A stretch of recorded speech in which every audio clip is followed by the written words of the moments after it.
We know that drug-tolerant persister cells are a problem in the clinic, and we are very interested to find ways to tackle that problem and translate that into new clinical opportunities for patients. I'm René Bernards. I'm a professor of molecular carcinogenesis and working at the Netherlands Cancer Institute in Amsterdam. The reason that we became involved in this consortium is that my laboratory is very good at finding vulnerabilities of cells, sort of the Achilles heel of the cell, to kill them selectively. My role in this consortium was to find the Achilles heel of the drug-tolerant persister cells so that we could develop therapies to also kill these remaining cells after the cancer therapy has killed the vast majority of the tumor cells. All of this work is always done in consortia. Science is more and more collaborative in nature because the technologies are extremely complex and nobody can master all these different complex technologies all in one lab. You need to collaborate and each do your part. So when I heard about the consortium PERSIST-SEQ that was forming, I contacted them and I said, I can contribute to this because we are already trying to find the vulnerabilities of senescent cells, and it would be very interesting for us to compare the senescent cell vulnerabilities to the drug-tolerant persister cell vulnerabilities, and it's the same technology, so we can readily apply that technology. So for me, it was scientifically interesting. And of course, in the end, because I work in a research center that is next to a hospital, we are always looking for better ways to treat cancer. We are here in the Division of Molecular Carcinogenesis of the Netherlands Cancer Institute. The Netherlands Cancer Institute is a specialized cancer research center that employs about 700 people in basic research. The unique aspect of this center is that it's under one roof and one management with a dedicated cancer hospital called the Antonie van Leeuwenhoek Hospital. That gives us very good access and low threshold access to the clinicians that work in our center, and that really allows us to translate our findings from the lab to the clinic very efficiently. So that is very rewarding to see how we can contribute through fundamental research to changing practice in the clinical management of cancer. And that's what we do here with a group of about 15 people, all in fundamental research, but each and every one of us shares this passion to improve the survival of cancer patients. Drug-tolerant persister cells are, if you wish, in hibernation, just like bears do in the winter when it gets too cold. They hide in a cave and come out again in spring. And this is exactly what drug-tolerant persister cells do. They hide during the therapy by not dividing, because most cancer drugs are very toxic to dividing cells and not to non-dividing cells. So it's a very clever trick, if you wish, of a cancer cell to go into hibernation, not divide, survive the winter that is called the cancer therapy that kills the dividing cells. And when the therapy stops, you come out of your cave and you start to proliferate again. And this way you survive the treatment, which is good for the cancer cell and bad for the patient. We try to tackle these hibernating cancer cells by finding ways to kill them selectively. We have technology to selectively inactivate all the 20,000 genes that the human genome carries. If you inactivate a gene that is essential for the survival of a drug-tolerant persister, that cell will die.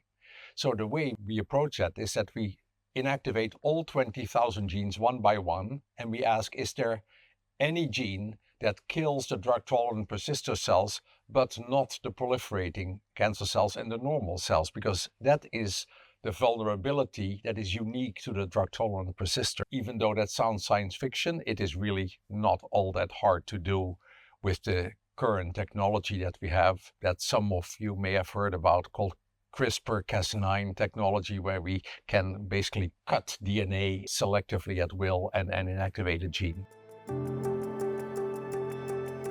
We engineered something that I thought was pretty clever, if I may say so myself.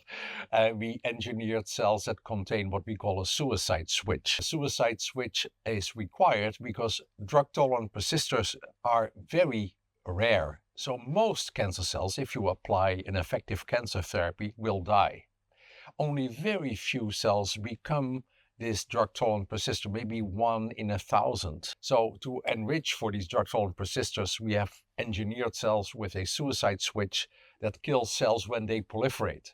Drug-tolerant persister cells don't proliferate, so they don't die, and then we can enrich for them. So we can quickly make a large number of drug-tolerant persister cells, and then we perform these large-scale genetic screens where we inactivate all 20,000 genes one by one, and we ask which of these 20,000 genes, when we inactivate, kills the drug-tolerant persisters. That led us to one specific gene for which a drug already existed.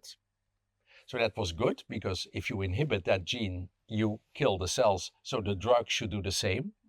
And in our drug screen, where we simply asked which drugs can kill drug-tolerant persisters, we came to the very same drug that targets that gene that we found to be essential for their survival.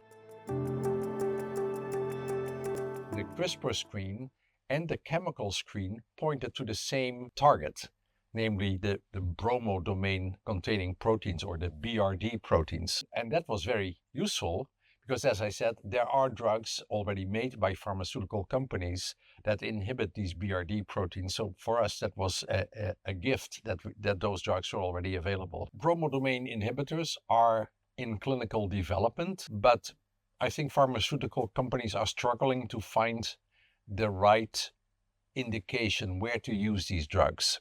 And where I think our work helps in this process of deciding how do you use these drugs would be to apply them in situations where drug-tolerant persister cells occur during therapy, because this presents with an opportunity to eradicate them. And we have shown in our recent publication that if you treat with a cancer therapy that leads to drug-tolerant persisters, that using these bromodomain inhibitors in combination leads to much better survival, in our case in mice, than if you use only the drug that treats the cancer without killing the drug-tolerant persisters. Our data really show that elimination of these drug-tolerant persisters really adds to the overall survival benefit. So the combination is superior to the monotherapy. And that's, of course, what we are looking for always, right? Do we find drug combinations that are more powerful than the single agent?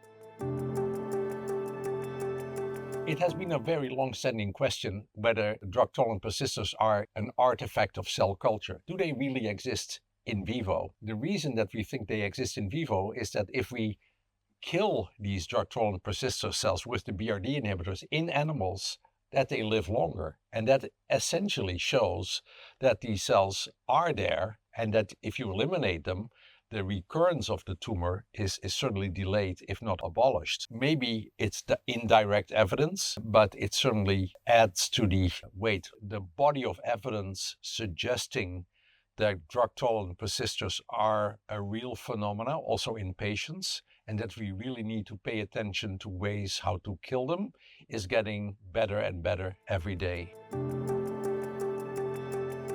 There is also another type of hibernation called senescence. They are very similar, but subtly different. So for instance, we have found that the BRD inhibitors can kill the drug-tolerant persister cells, but are not very good in killing the senescent cells. Now you see the complexity of the matter. So my lab has also designed ways to kill senescent cells. If you apply a cancer therapy to a patient, and there are cells that are not dividing, you need to find, is this a drug-tolerant persister cell, or a senescent cell, or a quiescent cell, or a diapause cells? We have 4 types, and you need to treat them in a different way. We need very sensitive ways, because as I said earlier, these cells are very rare, maybe 1 in 1,000.